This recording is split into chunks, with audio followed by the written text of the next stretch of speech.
Imagine waking up one morning and finding footprints in the snow. Footprints leading from the forest, directly to your front door, but none leading back. Now imagine hearing footsteps in your attic at night, finding a newspaper in your house that no one in your family bought, discovering that someone had been using your tools in the barn. What would you do?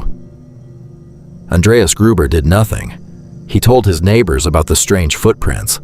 He mentioned the sounds in the attic, but he didn't call the police. He didn't leave the farm. 6 days later, Andreas Gruber, his wife, his daughter, his granddaughter, his grandson, and his maid were all dead, found by neighbors who noticed no one had been seen for days. The killer had not only murdered an entire family, he had stayed on the farm afterward, fed the animals, eaten their food, slept in their home for days, and was never caught. This is Exhibit a Crime. Let's open the case file.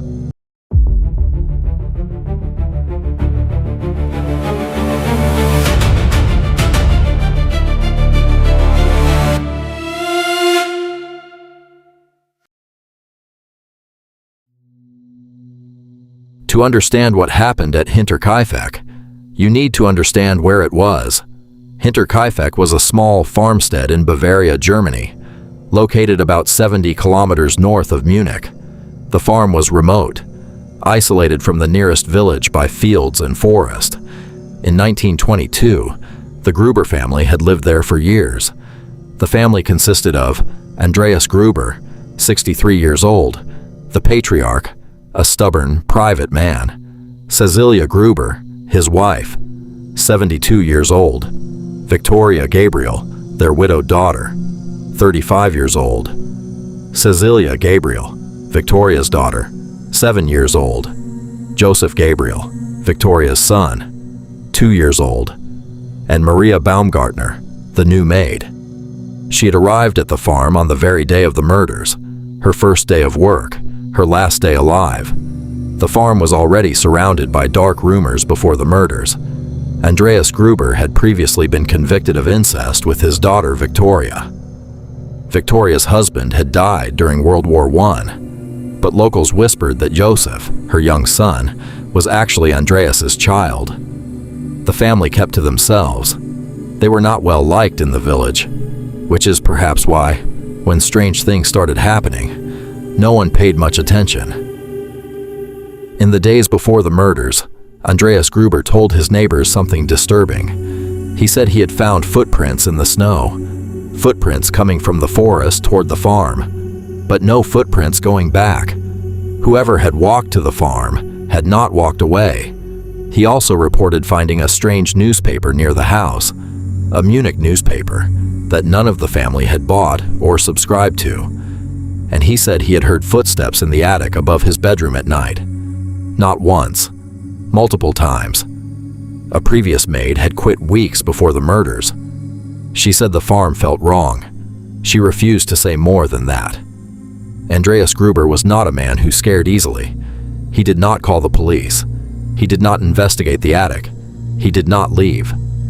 On the evening of March 31st, 1922, someone on that farm opened the barn door, and the killing began. The exact sequence of events was reconstructed by investigators later. It is believed the killer first lured Andreas Gruber and the other adults to the barn. One by one, each victim was struck from behind with a mattock, a heavy farm tool similar to a pickaxe.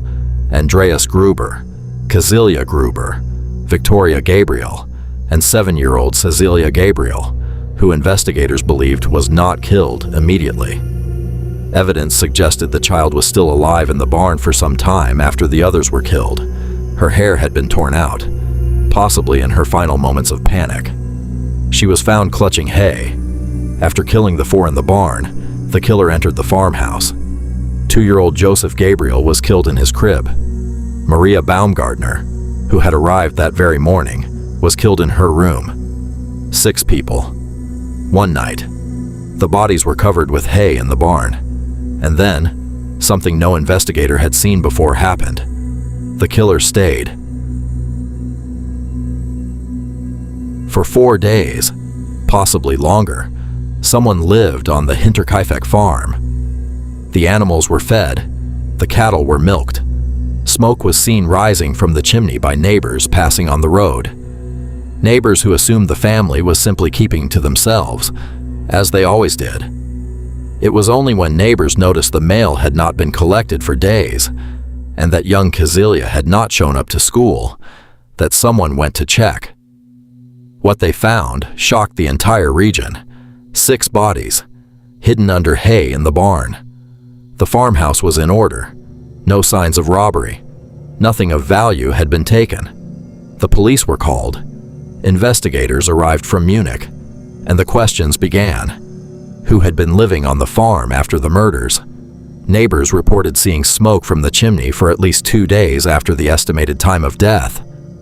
Someone had been there, sleeping in the beds, eating the food, tending the animals, and then they vanished.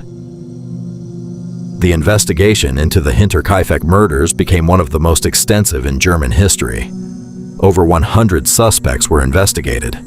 The murder weapon, a mattock, was found on the property. But fingerprints were not yet standard forensic procedure in 1922. Investigators interviewed everyone in the surrounding villages. Several theories emerged. The first theory, a drifter or vagrant who had been living in the attic for weeks before the murders. This would explain the footprints, the newspaper, and the sounds Andreas heard at night. The second theory, someone the family knew. Someone who knew the layout of the farm well enough to move through it in darkness. Someone the victims trusted enough to follow to the barn one by one. The third theory, connected to the dark rumors about the family. A relative, someone with a motive tied to the incest scandal, the paternity of young Joseph, or a financial dispute over the farm. The skulls of the victims were sent to a clairvoyant, a psychic, in Munich, in desperation. The psychic named a suspect.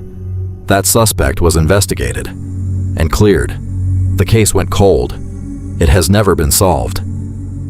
Over 100 years later, the Hinterkaifeck murders remain officially unsolved, but investigators and researchers have continued to study the case. The most compelling modern theory centers on a man named Lorenz Schlittenbauer. Schlittenbauer was a neighbor and former lover of Victoria Gabriel. He believed, or was told, that he was the father of young Joseph.